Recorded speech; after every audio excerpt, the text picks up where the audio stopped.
میر رند خان کی اولاد میں جب میر چاکر خان اور اس کے بھائی لاشار خان کی اولاد میں میر گوہرام پیدا ہوئے تو ان میں بعض تنازعات کھڑے ہو گئے، جنہوں نے بعد میں فریقین کے درمیان جنگ و جدل کی شکل اختیار کر لے اور جملہ بلوچ قبائل طرفین میں سے کسی ایک کے ساتھ ہو گئی۔ اس طرح بلوچوں کے دو واضح گروہ رند و لاشار بن گئے۔ بلوچستان کے دو زبردست قوت کے مالک بلوچ قبائل کے مابین حرب و ضرب کی داستان نہایت دردناک ہے۔ رند و لاشار کے مابین نفاق کی ابتدا ایک نہایت معمولی واقعہ سے ہوئے۔ مارد نزاع معاملہ کچھ یوں تھا کہ میر رامن لاشاری اور میر ریحان رند نے شرط لگا کر گھوڑیاں دوڑائیں۔ کچھ معلوم نہیں کہ ان دونوں میں سے کس کی گھوڑی آگے نکلی۔ موقع پر موجود لوگوں نے میر ریحان کے حق میں فیصلہ دیا، جس سے رامن سخت آزردہ ہوا۔ اسی لگا کہ رندوں نے اپنی علاقے کا فائدہ اٹھاتے ہوئے اس کی ساتھ نا انصافی کی ہے۔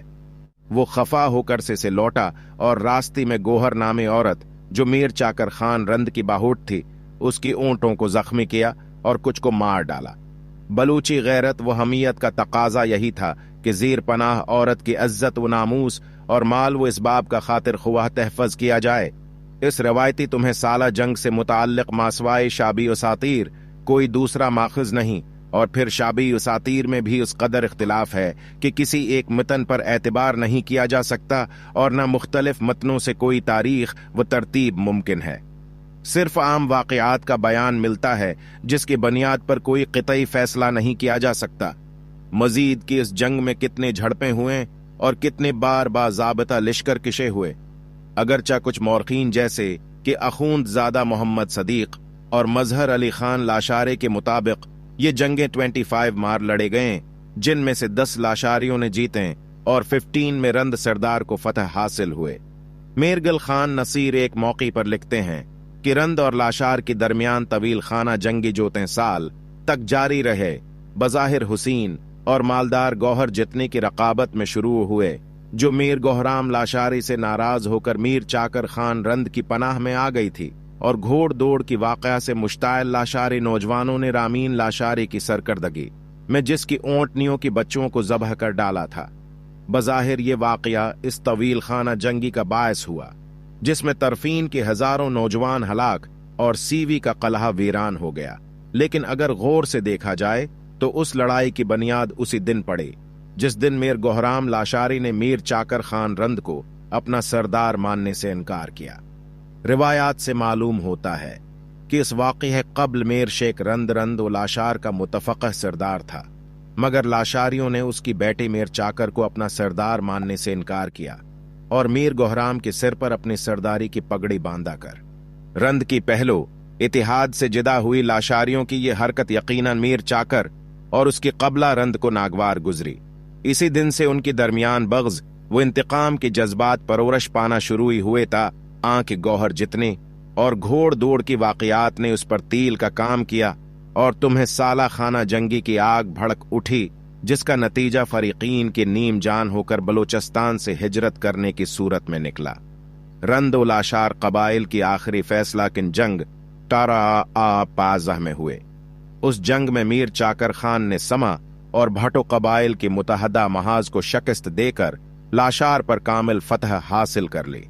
لاشار کو شکست دینے کے بعد میر چاکر خان نے بھاگ سے 6 میل دور جنوب کی طرف فتح پور کے نام سے ایک شہر آباد کیا۔ تاحال اس جگہ بام چاکر کا نشان موجود ہے۔ کچھ عرصہ بعد میر چاکر اپنے چچا زاد بھائیوں میر محمد خان اور میر ابراہیم خان سے رنجیدہ ہو کر 5 دریاؤں کے سرزمے کو اپنا وطن بنانے کی غرض سے ملتان چلے آئے۔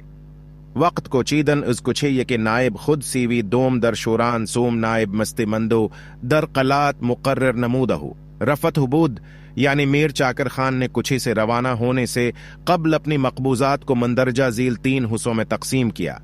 1 سبھی منس 2 شورن 3 قلات، ہر ایک میں اپنی نائب مقرر کیے۔ اس سے پتہ چلتا ہے کہ ریاست قلات پر بروہیوں کا قبضہ میر چاکر خان رند کی پنجاب جانے کے بعد ہوا، قبل اس سے خود میر چاکر تمام بلوچستان کا حاکم تھا۔ المختصر، میر چاکر خان رند کسے سے کوچ کی بعد گبول قبیلہ کے جو گھرانے پیچھے رہ گئے، وہ بدستور لہڑی میں میر چاکر رند کی قائم مقام ڈومیکی سردار کی ماتحت رہے، اور اب تک وہاں ڈومکی کی سرداری قائم ہے۔ जबकि शोरन में गबूल कबीला रंदों के जेर कमान था और ताहाल रंद सरदार की मातहत है। रंद व लाशार जंग के बाद जनूबी पंजाब की जानिब हिजरत करने वाले लश्कर में अगरचा गबूल काफी तादाद में शामिल थी, मगर कोई सिर करदा रहनुमा न होने की वजह से उनका जोर टूट गया। जिस गरवा को जो मुनासिब पड़ाव मिला वो वहीं आबाद हो गया। दूसरी जानिब बड़ा जत्था लिस्बीला से होता हुआ कीरथर पहाड़ में आबाद हो गया और बाद में कीरथराए गबूल के नाम से मशहूर हुआ। इस गरवाह में बासलाहियत क़यादत मौजूद थी जिसने तमाम कबीला को यकजा रखा। तारीखी शहादतों के मुताबिक कलमती गबूल रंद व लाशार जंग का हिस्सा न थी। वो अपनी मौजूदा जोग्राफियाई खुता में बहुत पहले आबाद हो चुकी थी। सिलसिले में गुल हुसन हुकमती साहब लिखते हैं कि अरगूनों से पहले से आबाद हो इस समा दूर हुकूमत तक संदा में जो कबाइल ताकतवर थी अरगूनों के खिलाफ थी। उस वक्त बलूचों को काफी अहमियत हासिल थी, यहाँ तक कि सपा सालार दरिया खान ने फौजी ताकत को मजबूत करने के लिए जिन कबाइल को ठैठ और उसकी मुजाफात में आबाद करवाया उनमें कलमती, गबूल और लाशारी नामूर थी। जाम निजामुद्दीन की फौज में भी बलूचों को बड़ी अहमियत हासिल थी।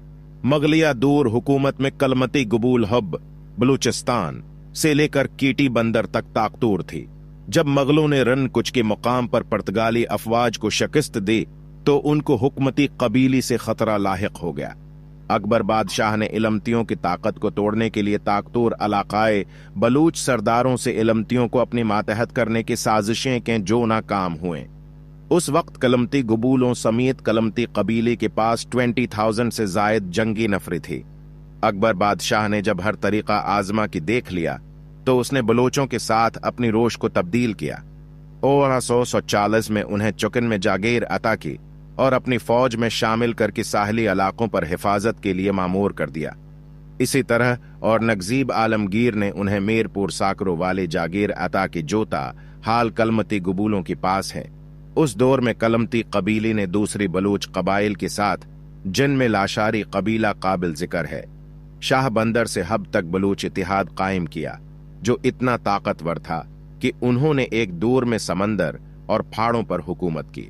तिजारती काफले उस वक्त समंदरे और खशके की रास्ते से हिंदुस्तान तजारत करते थे। कलमती सरदार उन तिजारती काफिलों की बहफाजत रसद की अवध मगल हुक्मरानों से 9,600 रुपये महसूल वसूल करता था। कराची की तारीख कदीम कब्रिस्तानों में गबूल कबीले के लोग कई सदियों से दफन हैं, जिनका कराची के से न सिर्फ गहरा ताल्लुक है बल्कि उनकी कराची के साथ वफादारी और बहादुरी का मिना बोलता सबूत भी है। तालपुर हुक्मरानों ने भी अपनी दूर हुकूमत में कलमती गबूल कबीला को कराची बंदरगाह की हिफाजत पर मामूर किया, जिसका हवाला इतमियों वाली जंग से मिलता है। कराची बंदरगाह पर हमला आवर बहरी कजाकों से मुकाबला करके गबूल कबीला ने अपनी सरजमीन की हिफाजत के लिए सर नछावर किए। कराची के मुजाफात में गबूलों का तज़किरा 10वीं सदी ईस्वी में भी मिलता है।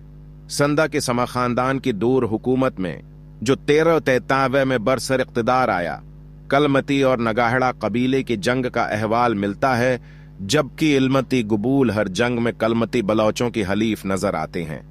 1300 तक समा हुक्मरानों ने संदा पर अपनी गिरफ्त बहुत पुख्त कर ले और अपना पाए तख्त ठठा और मिकली के पहाड़ों तक वसिया कर लिया।